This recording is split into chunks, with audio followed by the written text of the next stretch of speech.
Ramogi en geno mara ni otino mari tere makare rwakini machiegni mar yudo weche manyien mag OIMORE kokalo Ramogi TV odiochieng' mar ariyo jumani nyako Ramogi. Kama bende nitiere weche ma otimore e od bura mamalo kod od bura mar Senate. Od bura mamalo e tielo machielo jo od burago kadho paro mar chik mar osuru mar udi e somo mar ariyo mare. Ka bende e od bura mar Senate kwak report mar komiti manochuogi mondo okel tek e kind Azimio la Umoja One Kenya kod sirikal miluongo ni NADCO bende ne otwagi kawuono ka senators manoyuoro e romo kata twak ma kawuono okalo dwaro mar ripodno. Kata kamano gisee ewi weche mag rem duoko piny pek mar ngima. Magi to kod mamoko mathoth nyakwara Ramogi koting'o chenro marwa moyiedhi mabiro ni tich ariyo kata tich ariyo mar ng'e gwengewa. Bed koda chakruok nyaka giko. Mokwongo wayud thuond weche. The ayes 141, the noes 58, total vote 199. Chik mar usuru mar udi okadho somo mar ariyo e od bura mamalo. That we expect all the interns to be reporting to their various institutions by 1st of March. Otherwise, on 29th of this February, riwruog lakteche mar KMPDU obwogo bago ng'anyo chakre dwe manyien kapo ni migawo mar thieth orem chopo singo margi mar miyo lakteche ma jopuonjre oboke mag tiegruok. To kaka an gima ng'eyo, Kisumu nosebedo city. Kaka Kisumu nosebedo city koro yarore. Kako medo duogo koni nyiso no yarore. Doho ma Kisumu ochungo kuom kinde chenro mar chako tich e kar yiengo geche ma Molem, kata obedo ni weg geche moko to osechako tiyo kanyo.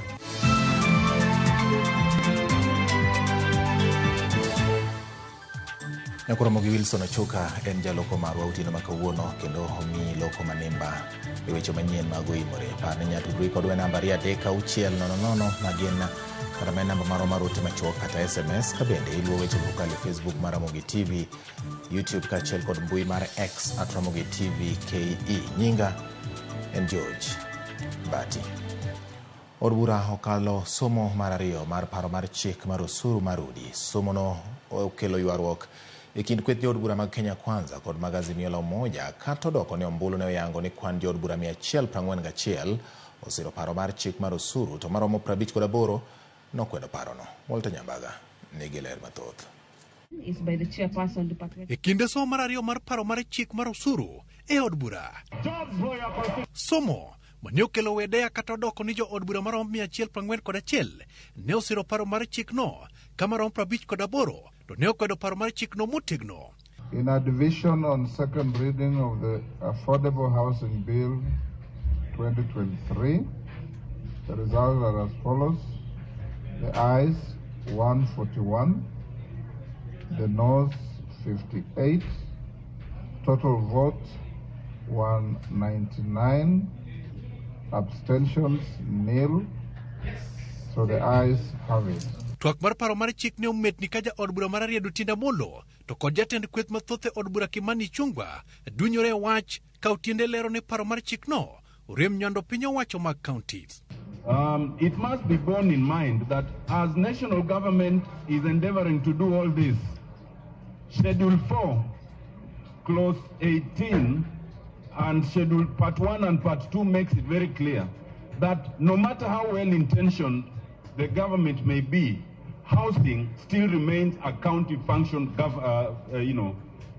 function. And the only thing given to national government is the policy. This bill is not prescribing policy, it's prescribing the way of doing it. That will remain unconstitutional no matter how you couch it. This bill is about provision of jobs for millions of our youth who are languishing back in our constituencies without jobs, and plead with all of you to vote for this bill. This bill is nothing other than about jobs. Jaod bura mogwel John Badi ne okoyo thuolo ne jakom komiti mochung' ne weche mag omenda Kimani Kuria e wi choko mag osuru manyalo kelo akwede ne jok mani osara to kod mago man nono. Because now, Mr. Speaker, those farmers in the village who, after producing their crops, sell their produce, will be required to surrender 1.5% of the gross produce to this housing levy. Mr. Speaker, this is punitive. This is going to lead to unnecessary harassment of ordinary Kenyans by Kenya Revenue Authority. The monies are collected as a levy by KRA, they're taken into the fund, and then it is the fund that disburses these monies to the respective agencies. The agencies will implement the housing programs, and once the houses are complete, they are going to be transferred to the fund. And now it is now the fund that is going to distribute these houses to Kenyans, Honorable Speaker. Twak mar osuru mar udi biro duoge od bura som mar adek ka jo od bura mamoko to wachno ne pod ilo kang'no ne. Walter Nyambaga, Ramogi TV, Nairobi. Pod wane motende kod weche mane odhi nyime od bura kawuok e od bura mamalo wadhi nyaka od bura mar Senate. Od bura mar Senate ochako ayanga twak ewi lipot mar komiti nyaka od bura mar Senate. Od bura mar Senate ochako ayanga twak ewi lipot mar komiti twak e kind Azimio kod Kenya Kwanza bende ong'ere kaka NADCO. Senators duto mane oloso osero ripot makamano kata odoko ni moko kuomgi ne seyo ripodno kuom rem duoko piny pek mar ngima. Chris Owino nigi ler. Bang' wuok e yweyo mar dweche 2 juma mokalo, od bura mar Senate oreto kendo chako twak ewi ripot mar komiti mane tayo twak e kind riwruok mar Azimio kod Kenya Kwanza. Senators ma oloso osiro paro mar chuogo omenda moyedhi mar World Development Fund kaachiel kod mano mar Senate, gino magiwacho ni dhi konyo senators keto tesre sirikal mag counties ewi ka gitiyo kod omenda mag jopiny. Of the oversight fund of the Senate, the CDF, also the World Fund. Very important, Madam Speaker. If we are to undertake our work as Senate and oversight the county governments, that fund is critical, and I'm happy it is taken into account. Senator ma Nairobi Edwin Sifuna opako report mar NADCO kuom miyo duond buche teko mar riembo jood bura mobalo kod duond buchegi e yo mayot kipimo kod kindegi ma chenro makamano kawo higni mathoth. In fact, I don't think there is any other political party that has faced the sort of onslaught that ODM has faced when it comes to a poaching of members and indiscipline within the party, Mr. Speaker. I'm happy that now political parties have been given power to deregister people who want to eat from both sides, and that immediately you are deregistered, Mr. Speaker, you cease being a member of parliament. Yuaro kata kamano oyangore kind Azimio kod Kenya Kwanza ewi paro maduoko piny pek mar ngima e kinde ma senators mag Kenya Kwanza wacho ni ok en ting' mar Azimio nyiso Kenya Kwanza kaka onego gita serikal. So, Mr. Speaker, I think let us distinguish clearly what is bipartisan and what is not bipartisan. Let us be very clear that you cannot legislate the cost of living in a document like this. You cannot set up an economic council with members of opposition in a meeting like this. Mr. Speaker, he is misleading the House. Under what standing order? 105. 105, Mr. Speaker. Are you sure it's 105, Senator? Yes. You may be.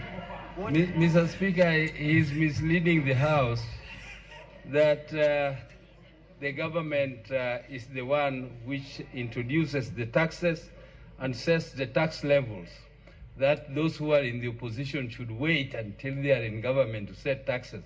When, Mr. Speaker, it is known that it is Parliament which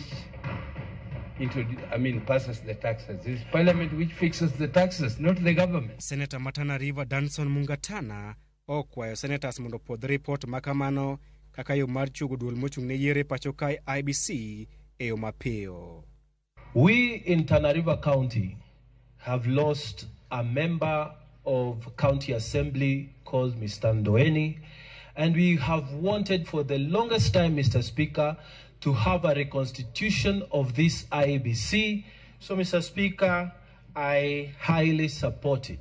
IEBC osebedo maonge kod commissioners kuom thuolo mar higa achiel bang' komiti mar NADCO chungo chenro mar gwelo commissioners manyien mar miyo gi thuolo mar timo lokruok ne chenro mar gwelo aput mar gwelo commissioners manyien.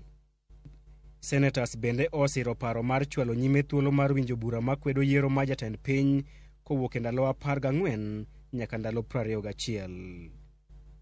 Chris Owino, Ramogi TV, Nairobi. Piny owacho osingo mar tiyo kanyakla gi counties ma pacho ka mar nyayo dongruok e kor gwenge. ma owacho gi jotend piny Kenya William Ruto e romo mokelo kanyakla jotend sirikal madhi mbele boma ma Naivasha e kaunti ma Nakuru, kama okwayo jotelo mamoko mondo riw lwedo governors ma pachoka. Mabiro ndalo machuok kende bang' governors ma pachoka dwaro mar romo gi piny owacho mamalo e wi rem chwalo omenda mag counties e saa mowinjore. Madhi mbele mokelo kanyakla jotelo manie piny owacho kod jod bura mag Kenya Kwanza nodonjo odiochienge mar ariyo. Riwruok mar governors ma pachoka noyudo thuolo mar twak gi piny owacho e wi moko kuom weche ma giwacho ni osebedo ka kelo ng'ikruok e tend kor gwenge ma pachoka. Jatend piny Kenya William Ruto singo tiyo kanyakla gi governors ma pachoka kaka yor nyawo dongruok e kor gwenge kaluwore gi chike mathurka. We view the county governments as an asset and as an ally and a partner for us in the delivery of the plan for the people of Kenya. Ruto kwa jotelo mamoko manie piny owacho mondo mi oti kanyakla gi governors to kik gipiem kodgi e yo mora mora. Understand that the counties are our partners. They are not our competitors. They are our partners. And there is a very big opportunity by us working with counties. And we lose that opportunity if we don't work with the counties. And we have worked very hard to restrain from having fights publicly. But if we are going to hire officers that can be done to do work that is done by county officials, there will be a clash. Jakom riwruok mar governors Anway Guru wacho ni gisebedo ka gitiyo kanyakla gi piny owacho gino mowacho ni osenyawo dongruok e counties go ka koro okwayo piny owacho mondo mi ochwalie lwete kata weche mamoko mosebedo ka ng'iko chenro mag counties. And I think the best way we can do that is when we work together in synergy. Look at the things that we have achieved in health when we have met halfway.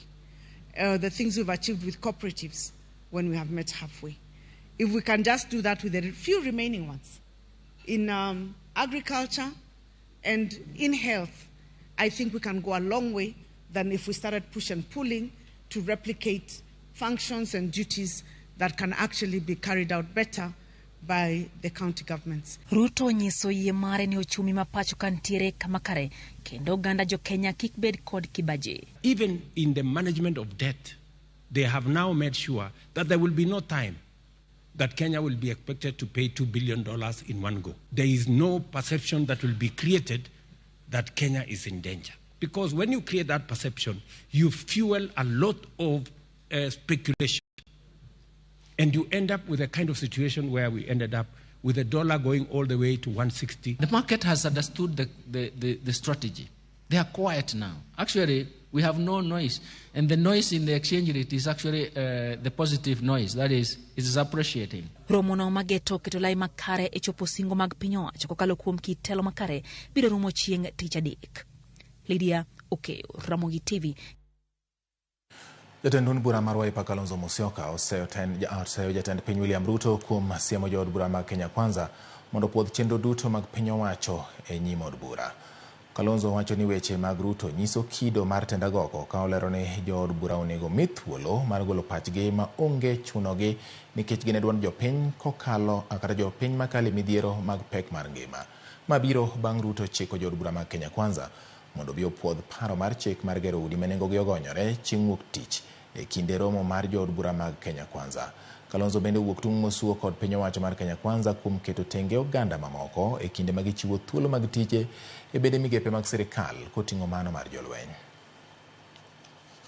Widespread accusations of corruption, resource mismanagement, and discriminatory employment practices exposed in recent publications cast a pall over the values of openness, responsibility, and justice that ought to guide our public institutions. The recent efforts at employing Kenyans who go out there, wanatolewa nguo, wanatoa shati, wanakimbia, and only to discover recruitment has happened in Nairobi.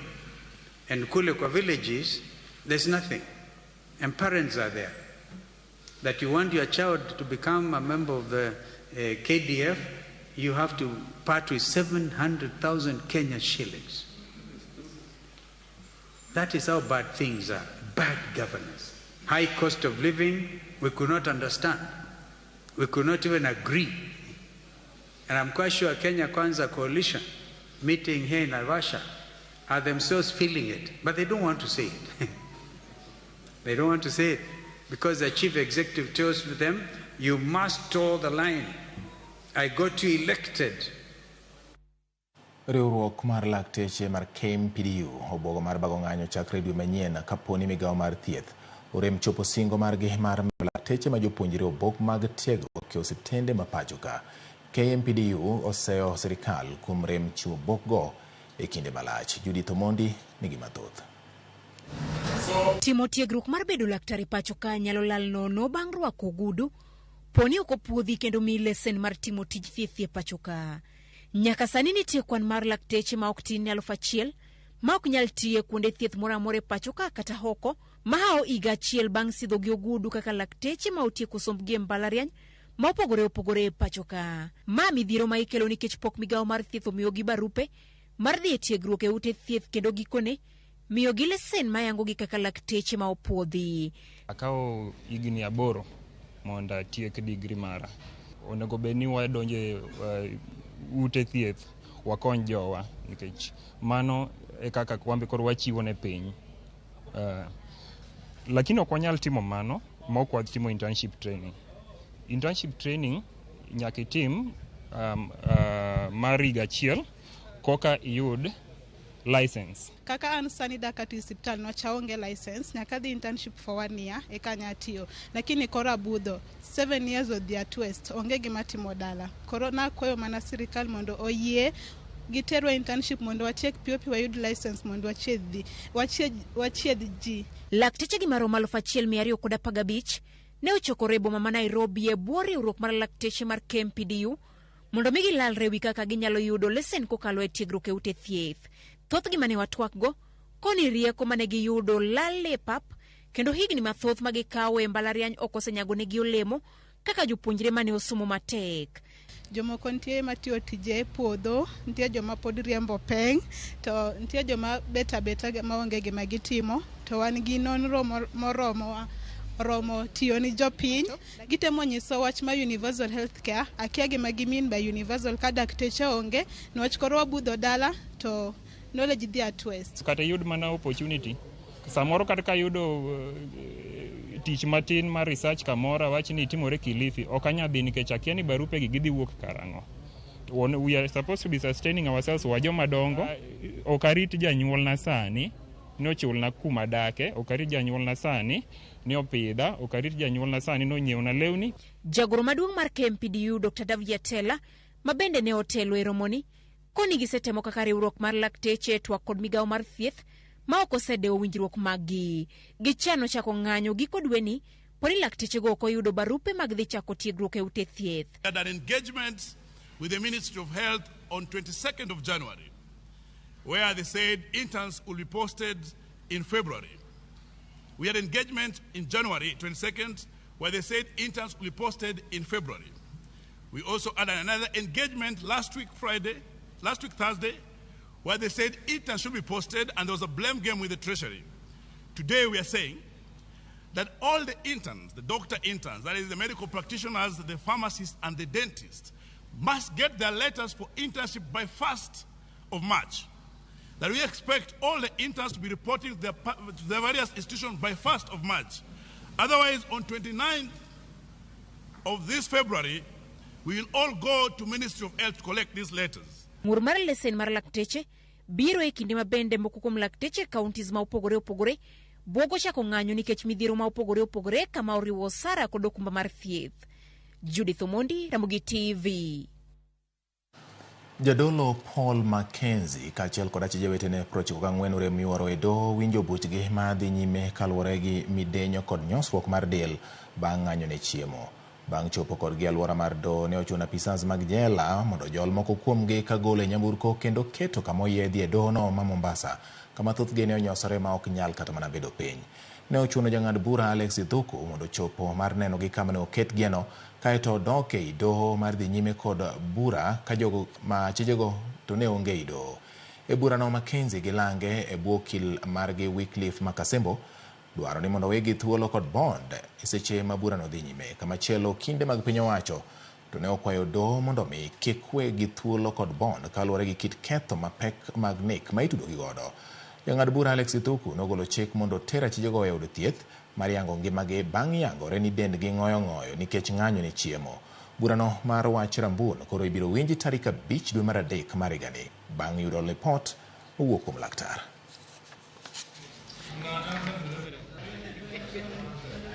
And we therefore submit that on the strength of the authorities that we have mentioned, some of which we've not but are in our submissions, we have established that there exist sufficient compelling reasons why these accused persons should not be given bond, and we submit that at this particular stage, each of the accused persons from number 1 to 95 should not be released on bond. Donna, bail denial is not to be used as a punishment. They have to go on strike to know why they were in court, why they were being detained. So it is the state that provoked them. Kosude ni joma ne otony gi tuo mar kansa mar thuno koro nyalo buonjo tok od thieth maduong' mar Rufaa ma Kenyatta University Teaching and Research and Referral Hospital chako timo bero mar konyogi e tieko adhola kod golo oko thundgi. Ma chenro makoro duoko chir margi mar chako bedo gi thuno kaka mine mamoko. Simfros Okinda nigi ler mar wachni. Od thieth mar Rufaa ma Kenyatta University Teaching Research and Referral Hospital obago romo makende mar lakteche molony ahinya thieth mag tuoche mag kansa. Achiel kuom gigo madito mowuok e romo ni en bero mar konyo jogo manotony kod tuo mar kansa mar thuno yudo thuno manyien. Kaluwore kod od thiedhni, bero makamao bire sama ber kendo dhi konyo mine mathoth duoko chir mane gin godo kapok ne ong'ad thundegi e thieth mar kansa mar thuno. So we are focusing on breast reconstruction, and the reason why we are doing that is that we can give these women a new lease of life. You know, a lot of them don't know what to do after the surgery, they don't have the knowledge, they don't have the resources. And I'm just delighted to be here, and so just it is inspiring to see the work that is being done here, focusing on women with breast cancer and really fulfilling their needs. For a woman who's had a mastectomy for breast cancer, who has survived her breast cancer, breast reconstruction is critically important for her to be able to put her life back on track and put the breast cancer behind her. Kaloro kod laktar mar tuoche mag kansa e od thiedhni Josiah Mwoki, thoth jotuo hinyo chopo e od thiedhni mana kod kansa ma osechopo stage mar 3 kata 4 manyiso ni nyaka ng'ad thundegi oko e thieth. If the only option that we can offer these young patients who present late with breast cancer is a mastectomy, then of course we can see one of the challenges that we'll get is that they will not present, or we make the diagnosis and then they disappear. Most of our patients present in the later stages, so that's obviously a challenge. Then another difference that we have to probably from patterns of breast cancer presentation in the West is that we also have younger patients who present with breast cancer. Kane ulose kinde romo mar lakteche kod jolony e weche mag thieth, jakom mar board Olive Mugenda owacho ni e juma ni mine mok tin 10 ibiro timnegi bero makamano. And the rest of the week we'll be actually operating on, I think, 10 women doing the breast reconstruction, and the doctors will be sharing their experiences.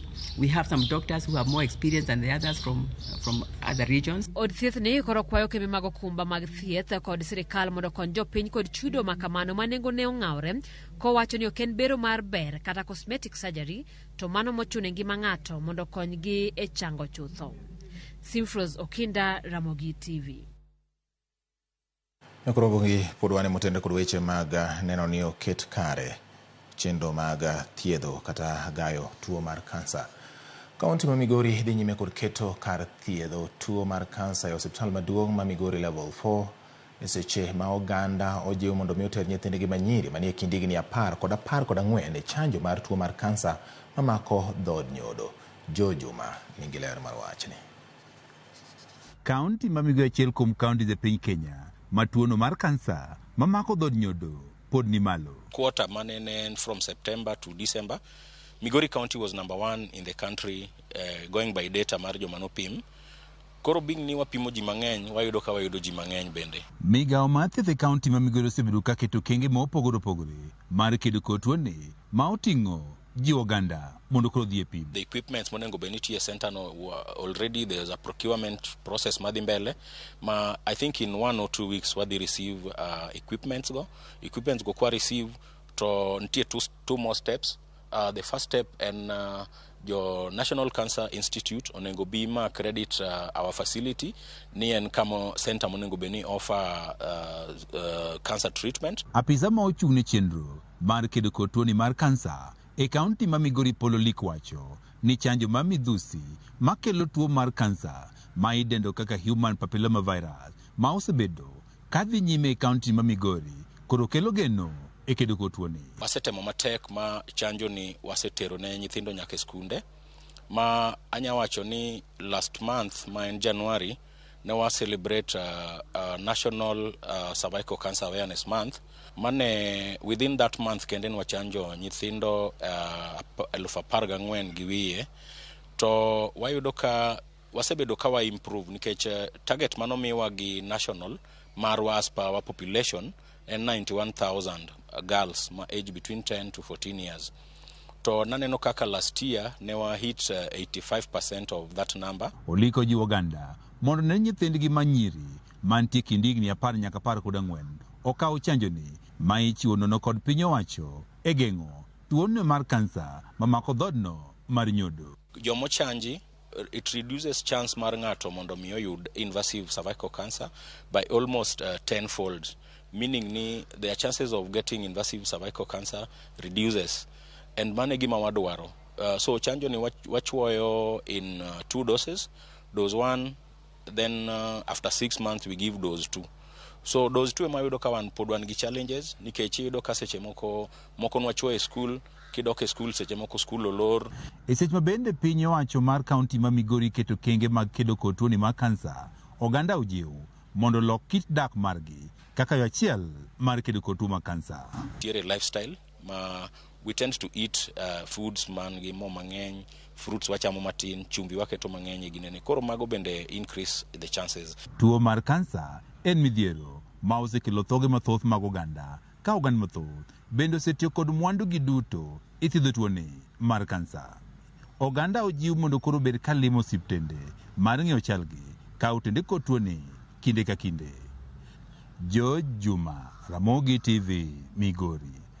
Moro mar nyako Ramogi nikech ta pod ikete Ramogi TV kendo amoro ahinya kodi kuom yiero wa kinde duto mar miyi weche manimba ma wakoloni gik motimore konde duto mag piny mangima. Kamoro amora ma intie yudo pot kipako kuom achiel kachiel kuom kete OIMORE otieno ma kawuono. Ang'iye moko kuom ote ma umedo oro e kini Elvis Odhiambo Bilo kowuok Garissa wacho ni wan kod Thomas Oriro Nyaguok wacho News Ler kendo amoro ahinya kodu. Erokamano Elvis Odhiambo kuom ote mari ma ichwalonwa.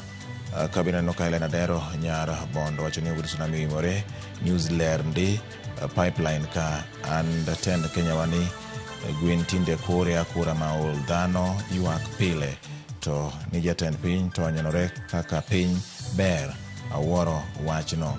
Mano Elena Dero nyar Bondo kanitiere gwenge mag pipeline kata paipu. Kano kaendi bende gik moko mamedo lidho na kaka weche chalo mibadhi to ng'eny wacho kamano kata e kambi moro kanyo okawo mostly mana mostly jo oganda achiel kendo jalni ok ondiko na nyinge to wacho ni ayie kod Kalonzo Musyoka kako wuoyi weche tije e bedo mag sirikal. Dickens Odhiambo Lo wuod Alego Nina wacho ni watching live from Kariadudu, Nairobi kendo moro ahinya kodwa kod weche manyien. Lucky Akoth kowuok Seme Kadero wacho ni Ramogi TV neno maler ahinya kendo wanene gi mamana Carolina Nyango manyalego Barding kanyakla gi nyithindgi duto te. Okay, anno ka dadi kowuok Yala jogo owewalo gi lakteche mane gima wacho kanyo. Erokamano dadi ka iwuok e gwenge mag Yala kuom ote mari. Wacho kalidhe moko mabende odere wing makone ni mondo winje ni to oganda mamoko to wacho nang'o. Aneno kendo winjo makare ahinya. Dudu Baeri kod Nyaseme kantiere Migori Ruba wacho ni ayie kaka weche manyien donjo e yo malewo. Fide mar Mike wacho ni Batia Mor bang' neno Paul Mackenzie e oda kaka koro timore ochako tero tweyo nyaka e od twech. Awuoro Kevin Omondi wuod Gemiala wacho ni oimore. Awuoro wach udi kod osuru Kenya ni karo chomo kanye. Mano penjo mare. Sirikal bati kare sirikal malando ni gimiyo jo Kenya tije. Kare lakteche ok gin ga jo Kenya. Lakteche gi gin jo mage. Mano penjo mowuok kuom Auchieng Jakosege emo penjo kamano. Erokamano ahinya. Kasto jana Maus Ngege bende koni oneno ayo makare ahinya omora nye gi weche manyien. Makamu wacho ni cool joma goyo kura mar bil mar udi gin jo sirikal koro ok gidogi ok gibidok anno ka ng'eny jok bidok e higa mar 2027 to joma noyombi gin 58 manotamore ka gin moneno ka ginyalo dok e kombe go. Omiyo mano pach makamu nyakora Ramogi yiena moda kawa ni yweyo mara mokwongo gi kanyo mapiyo. Pod wan gi weche moko mathoth ma wan godo e weche manyien mag OIMORE otieno ni, omiyo kikikete kamachielo.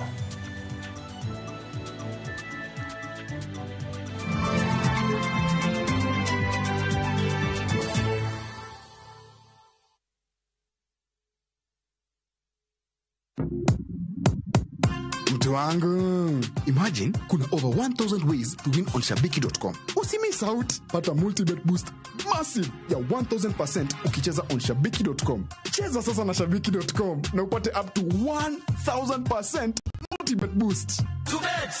Bikina na deku place tena, nilieka kichwa yangu ikabai tena.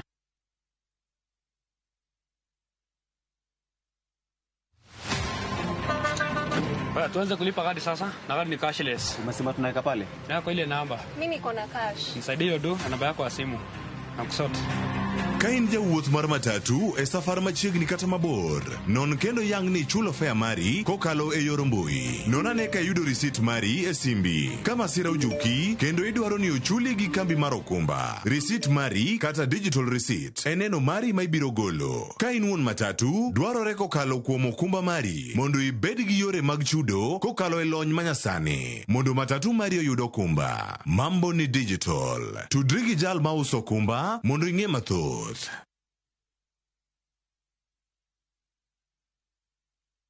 Tindo tikoma yana bongo tena kirengaki. Eseki. Asenye nja sobu kimabwana eno wengenjo mono. It's a love story like no other, where jealousy and pretense are obvious between Pragya and Suresh. We bring you Kumkum Bhagya in Kisii. Wow. Watch the drama unfold as Pragya is set to marry another man. Muswati mdu arumu ya kombua ani mambi no chote bumusani no ya kombua nani mambi ende no chote ya mate ani nenkia. Watch this beautiful love story of Kumkum Bhagya in Kisii only on Viusasa. Dial *487*1# or visit viusasa.com to renew your subscription. Wanchimbwa maiso ko mia yetamanyaini.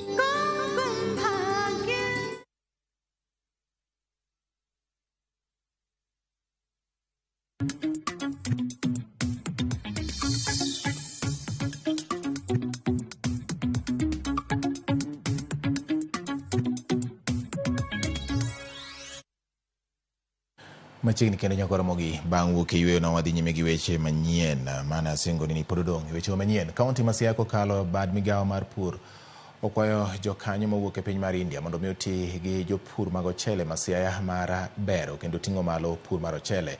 Kolose lok tich mare e kinde mano romo kod jokanyo go gavana ma Siaya James Orengo wacho ni giwinjore mar tiyo kanyakla kod joket mwandu mawuok e piny India ahinya koluwore kod lony mar pinyno e pur mar ochele. Omedo ni kokalo e riwruok ma kamano kaunti ma Siaya nyalo chiwo atamalo 60 mag ochele ma itiyo godo e pacho ka.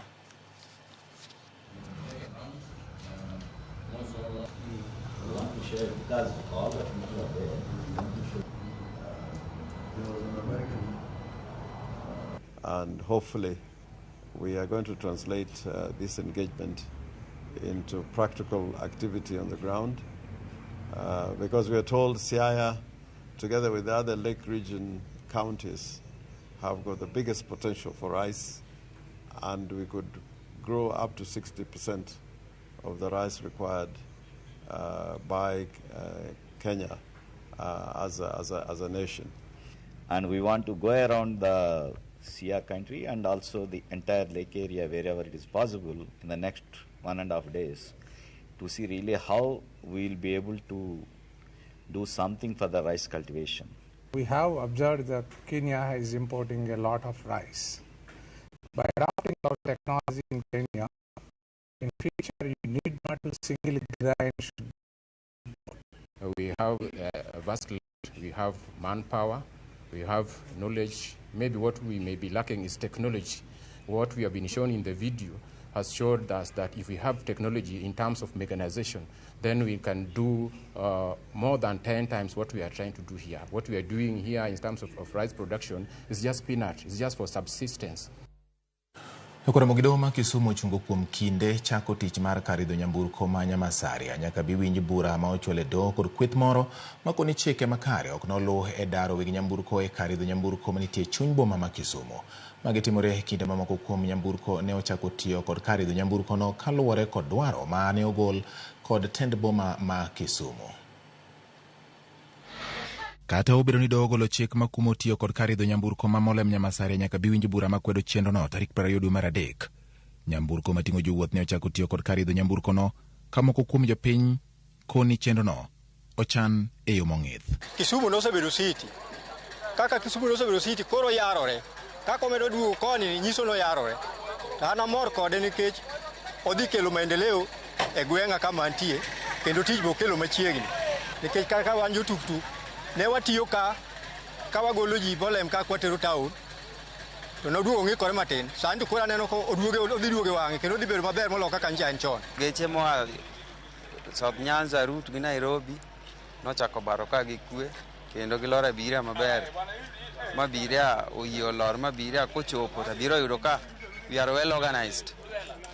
Koro ka gidhi town tuk penge makoro kawi kachiel katero gi bus park ma Kisumu then makocha bende dugo koni. Ewi ng'ur mosebedo ni arita kidek bedo mawethweth, ji manochopo e karidho nyamburko nowacho ni arita ni kare kendo nyiso jowuoth mondo kik bed maluor. Gima ber sami chake to ng'ato ok ne berne. Koro ang'eni stage ni endi to wabiro neno berne bang'e. Gi sani to pod wanyalo neno pek. Kamoro amora nitie gimoro ni tama. Ntiere ng'ama kidwa gole kamoro to kanyo noseng'iye to neno ni wuok kanyo tek. Koro odwaro chaos moro momak ga apil ni ka onge security. Nikech nyaka ne ji chak biro ka an pok awinjo gir ng'ato mokwal, dhano ni safe, ji loro kocha idho tuk dhi e town. Kwe boket maber. Kata king'eyo malo kacha cha ibiro ka gach polis nitie kacha cha ochung'. King'eyo koni ibiro yudo ka polise moko bende patrol kanyo. Giluwo ni tisend nyamburko no dhi konyo e tieko dhungruok mag nyamburko e chuny boma ma Kisumu kaluwore kod paro mane jopiny ogolo. Kaka jopiny mar Kisumu nwabedo piny mwakalo gi dwal achiel e public participation ni town nyaka panuka. Mane momiyo wach stage ni koro obiro ka chiel ni town achiel ni Molem. Koro dhungruok ya tisend nyamburko no dhi chugo thuolo mag tije ne joma nitie ka joma mine bendo kwayo mondo gin bende pod nigi kuonde ma ginyalo timo ohala. Odiochieng' ma kawuono ni atiyo nikech nyaka ne higa chake pok ago boda. Kawuono ago boda ma serious, pesa chalo lo. Ago ero kamano nikech wang'eni mbele ka koko dhi chiek ne chuth. Wakwayo sirikal ni mondo konye joma mine bendo yudie gik moro ma gibete ma ka gidok dala go and gima ne gibirogo to giduoko ne nyithindo chiemo e dala. Kata obedo ni moko kuom jopiny nyiso mor kaluwore kod yawo kar idho nyamburko no, ting' mar kakare idho nyamburko no biro tiyo kata oyo koro dong' e lwet doho mabiro ng'ado bura ewi wachno tarik 20 mar dwe mar adek. George Bati, Ramogi TV.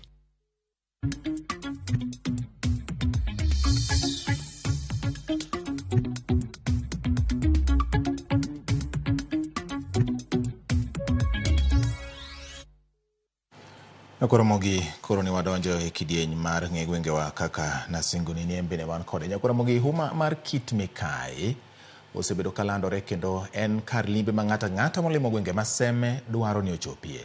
To bende ng'eyo kaka nyingni ne obiro. Jafwambo marwa Millicent Adhiambo fuononwa kaka nyingni ne obiro kokalo e chenro marwa moyiedhi mar ng'e gwengewa.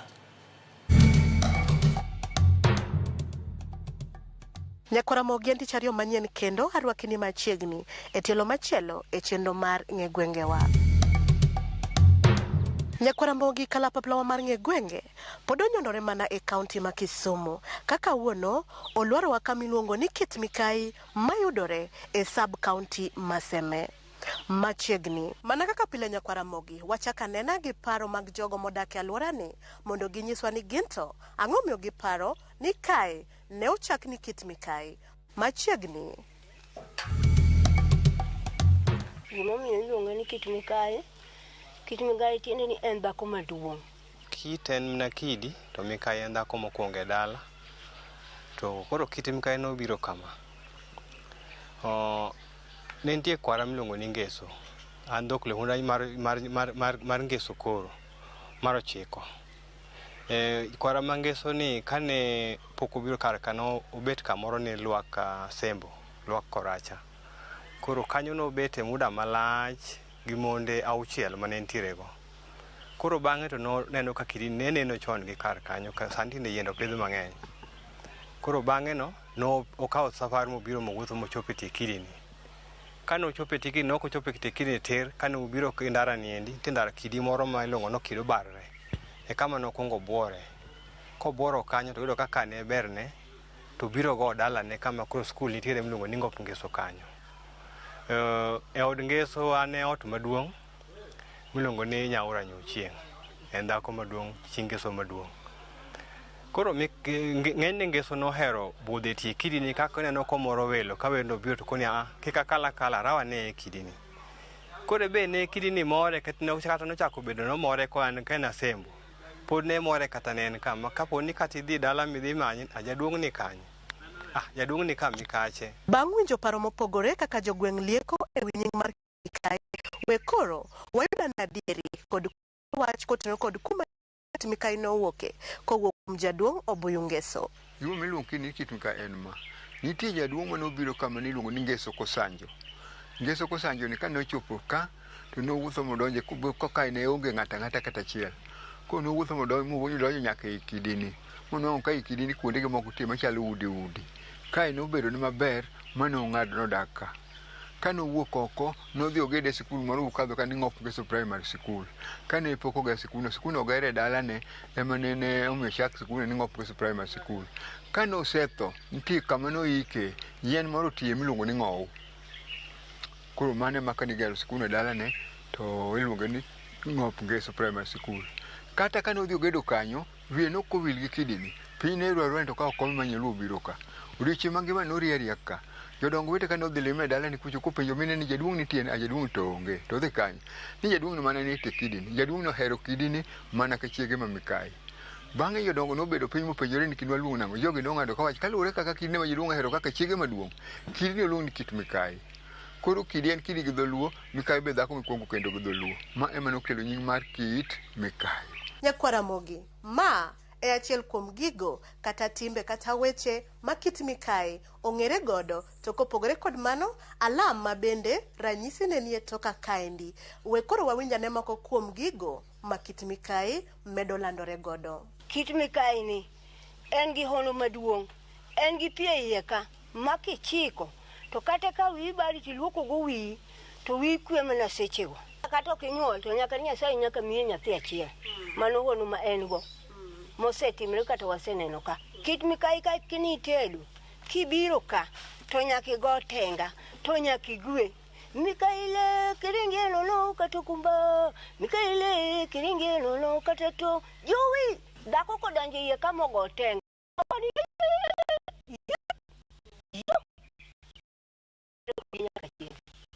Lutono pogo wakodi. To mano gi baber miwuoro yawo. Kata to mono runda gweng' to nyaka chieng' no timang'o. Noduogi makata dhi oted kama monyol ni seda pa ntiere go puru na duwo ni semeka. Mon Kit Mikai ok to wuoth bok gi wuoth. Donginjo kilongo ni Nyaseme odi kirwenyo. Tiende ni ok owe chuor makata githagore to githagore athaga kanyo. Thagruok to nowacho. Koro Kit Mikai ni kitwa ni ochalo gima en opingo mar ngima ne joma dwa dak. Obed ne wan kata ne jogo ma ok gi sechegi. Nitiere yiende mopogore opogore ka ma gin yedhe mag nyaluo ma jomong'e weche mag yiende mag nyaluo go ng'eny gi moko biro kar ka to kawo gi ka to gikonyo godo oganda kendo yudo resruok makare. Diere mane pod piny ne chon kacha ni imako piny gi lweny. Ka Mikael kama wacho ni endi e kama ne kasama poni jowa dwa dhi e lwenje kanye mani ipange gi lwenje to ne gilamo Nyasaye mangima koa wuok chieng' kendo podho chieng'. Gilemo kinyi kendo gilemo odhiambo. Gikawo gweth chuth. Koro ka gisetieko lemo ni ng'ato ok ng'i wadgi, ng'ato kawo mana silane mano owuok go modhi kedo go. Bang'e yudo ka jowanogo ogendini mamoko makoro gidhire gi nyaka mpaka wa maseche gi eki apanu nyalo ng'e nitie kuonde ma wantie boda godo jowa ma jo Baloya, jowa ma jo Lang', jowa ma jo Kisii nyaka gi e seche gi. Nitie jolemo mabiro lemo ka kendo gin gi yie ni ka gibiro gi lemo ka to ka gia to giyudo change iye ka kata kibiro kituomo lemni iye ka tidok kichango. Then kidino nitie kama kichope to en gi kite mogorore kaka map mag pinje ma kichopo kanyo tinyalo neno map mar Kenya, inyalo neno mar Afrika, inyalo neno mar South America. Koro wasungu kobiro ka to ging'iyo yudo ka moro ng'iyo monyalo neno nyaka piny margi gin e iye ka. Then kendo koyo mano kitegi nitiere kaka kiwuotho kuonde moko tiyudo ka moko chalo tie dhano, moko king'iyo kama chalo tie dhano. Koro kwang'e ni kitegi dibe ni dhano nolosogi nikech kaka gigi chalo tie dhano ni onge kaka inyalo ng'wano kaka wanyalo ng'eyo. Then ei kidino en gi kuond moko machalo udi e iye to iye kanyo nitie kamoro mane bur ne nitiere chon to bur mane nitiere no notut to piny ne nitie pi. Koro niwacho ni pi mane nitie piny kanyo no nobedo connected gi Lake Victoria. Koro pigno ero jodongo mane ni ka noneno ni ok gidwa mondo pigno mondo negnegi nyithindo, koro ne gidine. Koro en kama sani kidhi iye kanyo miwuotho iye kanyo midhi nene tibiro neno ka kinyono wiye malo kanyo to go buk manyiso ni piny ne nitiere bur. Kit Mikayi ni en kama ilose nyasi mar arus ma kimila mar Luo. Kane nyako kel kaendi, nyako midwa dakgo tikele ka. Kikele kaendi timiyo tonglo moro achiel tobolo e yo ma ji donjo godo kacha to bang'e no ogoyo otenga moro matin. Ok oweyi kata bene chandruok nitiere nikech chandruok nodak kod ji. Kit Mikayi landore maber malich jaduong' cha kane osekuongo ka kidini en kama ne jodongo time leswa ka piny omoko kabisa seme omoko jodong seme ne biro ka kendo kinde no piny chiek maber wakeyo macham dong' e puothe. E kinde ma kidwa no tim leswa ineno kamoluo ma pi oluogo piny marateng' no ero kinde no chieng' rieny. Kinde no kibiro ka tin mango ka yien gi moko tuo dhok dwaro go pi nama ore gi oduono to kinde ma chieng' rieny no kibiro ka tin mango ka pi mol kwa malo kucho kabiro nyaka piny ka to pigni kia kumae. Iluongo ni Mikayi ywak. Jodongo koseneno kama to ng'e malen higani wani hali hatari ma kok watimo ni kini leswa ok wanachiem Mikayi ywago piny. Bang' chwado wich gwene e kor kidino pigno chung' kothe ma koro chwe. To gi chwech mare ma kaka Nyasaye oketo kite gi opango mopogore gi kite moko. Iye bende kidonje to nitie gik machalo udi mamoro ji. Humbe maduong' oywayo ji ma en hono gima chalo hono ma Nyasaye mane Nyasaye okelo e seme ka. Nyakwara Ramogi, bang' winjo weche kata timbe mopogore ma kit Mikayi landore godo kamoting'o luwo kitgi gi timbegi kod nyadhi, we koro wawinj anena ni gin dongruoge mage ma kae kamiluongo ni kit Mikayi osenyuolo nyaka nikete kaka kanyo mar ywayo welo. Ong'wedo yath, an achiel kuom gi ajachomo. Achomo ng'ama otur, athiedho dho chuny, anyalo osi kata ka ng'ato kingi, anyalo ng'wedo yath mondo miluokrigo ka chiro maki, kiwinji wich bar, gi koyo, winji fuondeni kojony. Mano gima ni ibo kit Mikayi mar eriani, momiyo aseyudo konyruok. Kit Mikayi okelo welo kowuok kuonde maboyo kabiro e tiende ka, okelo nyaka jolemo kabiro e tiende ka. Welo mabiro go wan achiel kuom gi joma mielnegi to ka gibolonwa matin to wadwa konyorego. Haya, bang'e mar ariyo natedo seme kaka kia chuo walo, ang'eyo chuo walo mane buo kit Mikayi ka mamiya konyruok makende mana duoko ni Nyasaye erokamano. E iye ka wan kaka joma wuotho gi welo to welogo kwawuotho kodgi e yore maber to wayude gimoro kuomgi. Kidini be konyowa nikech sani dhano miss cultures. Ne wan joluo ne wan gi mila marwa. To sani ji osewe mano koro nikech ji odonje e yore mag kisungu. Koro kit Mikayi ka be wapuonjo weche mag culture. Ma kineno ot mantiere piny kanyo machalo abilano, odno nitie gige luo. Ma ka nyithindo biro ka kata kobiro somo to nenogi kendo ng'e agulu chon nitede. Ne wan godheru, ne wayieke oduma ne nitie. kom nyaluo ni e iye kanyo, da pi miole pi mane pi bedo mang'ich kaka mar fridge ni e iye kanyo. Koro kanyo bende watemo puonjo koro nyithindo mag skul bende biro kanyo. Koro gilan culture mara maluo kik wawegi. Koro dongruok mosebete en ofis chande.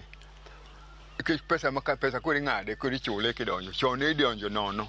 Sani koro ichude kidonjo. Try jo sama ni kani jok mani kagi donge neno ka kijana cha wan ka. Kijana cha ko wabedo kaka twaga matero welo ka. Sama ko welo biro ka to watere to wendo na nyalo miye gimoro dhi konyori godo. Mon mama ni kanyo go bende miel magi go tenga malich te uoge. Nyakwa Ramogi, bang' kwano dongruoge achiel ariyo adek, makit mikayo osenyuolo ne jodak malworani. We koro wawinja nena ni rem mage ma pod gin go ma kokele alworani to nying kit mikai umbe bro medo bedo malach kendo lokruok bro biro e ngima jodak makae. Waonge pi, waonge taya malong'o, ka en bungu manindo kende. Kata maram bende onge, nyiso ni yo madonjo maber, seche moko nitie ma ka sama koth nitie, to wayudo chandruok, weche go ok chopi, to ndara momiwa bende otin. Samo tin no, koro yudo ka geche moko nitie madong' mana gi ndara maduong' kucha ok chop nyaka ka. Koro wagombo ni oganda te obi mondo mi ochop ka. As kit mikai onge parking. Koro parking no be mondo mi oyudi mondo mi oganda kobiro, ng'ato kata kobiro gi mitoke, odonjo ne kidi to mitoke bende ni kama ong'e ni koa to yudo ka ni kama ne entiere maonge chandruok moro. Kuonde minyalo gagie nikech kamoro ok didhi wuothi to ok yud kata kaka digagi. Kar chiemo waonge godo ma ng'ato nyalo chame gimoro. To gi kuonde mag nindo, samoro ng'ato ol gi nindo kuonde mothung' kaka town. To gombo ni kuonde ma nigi yweyo kaka koro kuonde ma kaka chalo kaka kit mikai. Koro kuonde nindo bende waonge go. Kaka koro kit mikai oseber ma koro gerne koro bere ni endi. Aneno ni gima mondo tim, mondo land nwago, mondo mi dhout pinje mondo onene kendo mondo ng'e ni kit mikai ni kamoro. Ma ka giwuok ka kuonde ma gintie ka gibiro ka. To gichoma choma kit mikai tir mondo wayud welo mang'eny. Kao kamano Nyakwa Ramogi, hero kamano kuom bedo koda e chendo ni. Medikete mane wang' jowi mar Ramogi nikech kae ema nonro mar gweng'e kata gweng' ma igombo ng'eyo nonro mare ibiro yudo e dutete. Juma manyien pod an kodi mana e chendo ni. Kik idhi mabor. Oriti masani. Nyinga Millicent Adhiambo.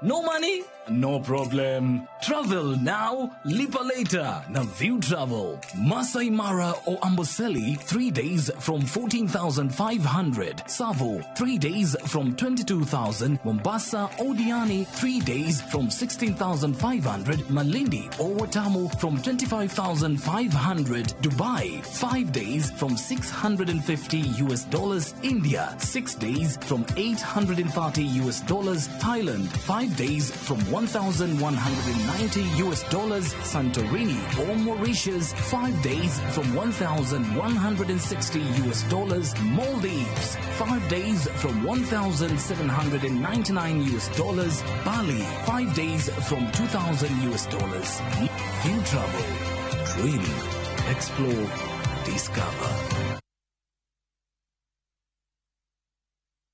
Sasa kwa thao moja tu unaweza pata third party cover for your private motor vehicle valid for 30 days. Say goodbye to expensive motor vehicle insurance. Pata bima kutoka Direct Line Assurance. Kujisajili bonyeza *487#. Weka namba plate ya gari yako, ID namba yako, email address yako na ulipe thao moja tu. And your digital cover will be sent to you instantly. Collect your sticker at your nearest Total service station. Dial *487# upate third party motor insurance valid for 30 days. Pap, ni thao tu.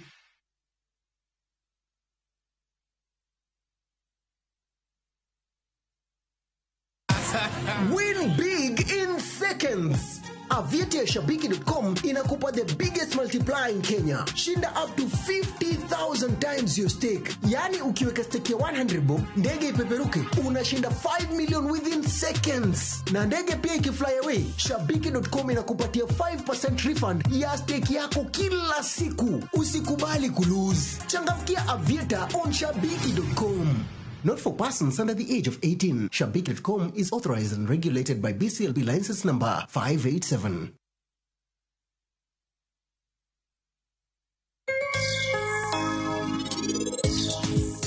yudo ka nyanya ni beche ni malo moingo mokogo, koro returns gi ni malo maber. Ang'o momiyo iwacho kamano? Awacho ang'o mama? Viki sani opogore.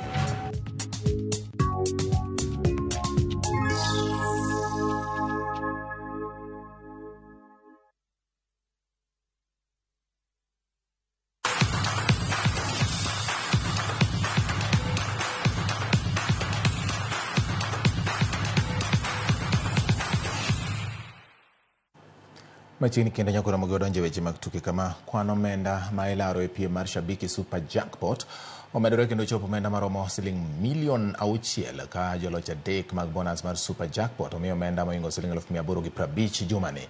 Florence Nyambura ma ne oyudo nyathi dwe mokalo omi mich mare malo siling 150,000 omenda manochiw ne dalane mantiere Kinangop e kaunti ma Nyandarua. Joma moko manochiw negi mich gin Samuel Mutama mawuok Makindwe kaunti ma Makueni kod Cheriot Philip ma ya Subukia kod Kuru. Giduto ne giyudo kare duoko 12 kuom duoko 15 kata tuke 15 mane giketo.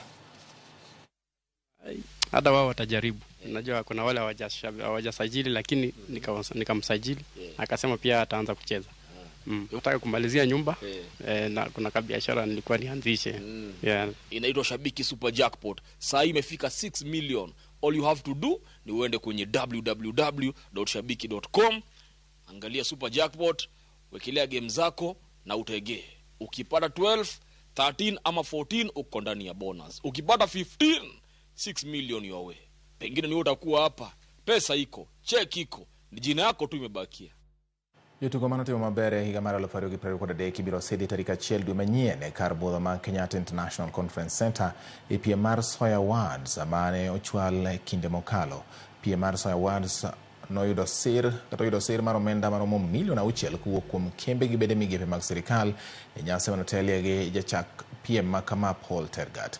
Nyasi no nochakore gi thuolo mar chiwo kata yuago jong'wech ma bende owito ngimagi Kelvin Kiptum kaachiel kod Henry Rono magin moko kuom jogo ma ibiro dhial e nyasi ma tarik 1. Tergat bende olero ni kidieny mar sikunde motimo maber higa mar 2023 biro duogo bang' ka oyueyo e ndalo mag korona.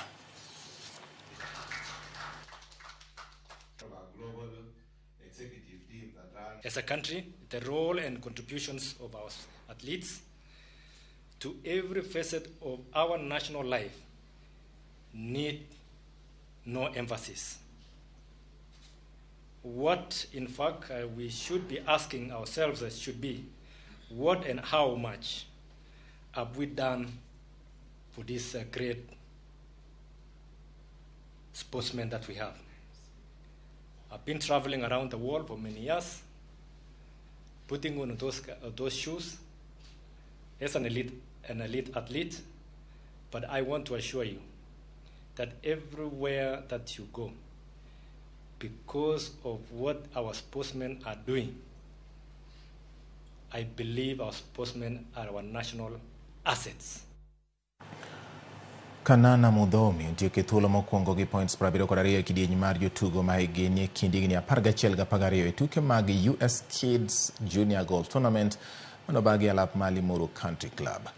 Simalo Mbeya notieko e thuolo mar 2 bang' yudo points 85 points achiel mbele Ashley Muyela manotieko e thuolo mar 3. Kidieny mar nyithindo ma yawuoyi ma higni 11 Adama Nesbit notieko kata nobedo jaloch bang' yueyo points gi tweyo points gi Palash Tank kendo kawo loch bang' piem margi ji 2. Joven Ruil notieko e thuolo mar 3. Sophia Nesbit nobet jaloch e kidieny mar nyithindo manyiri ma higni e kind 13 gi 14 ka nyithindo ma yawuoyi ma higni e kidieny mar higni 13 gi 14 Rajput nobedo jaloch gi points 78.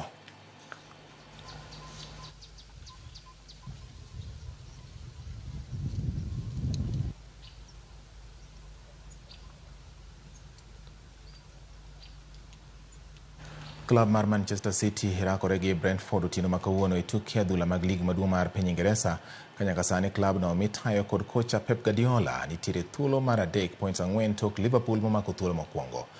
Kanowuoyo gi jofwambo, Guardiola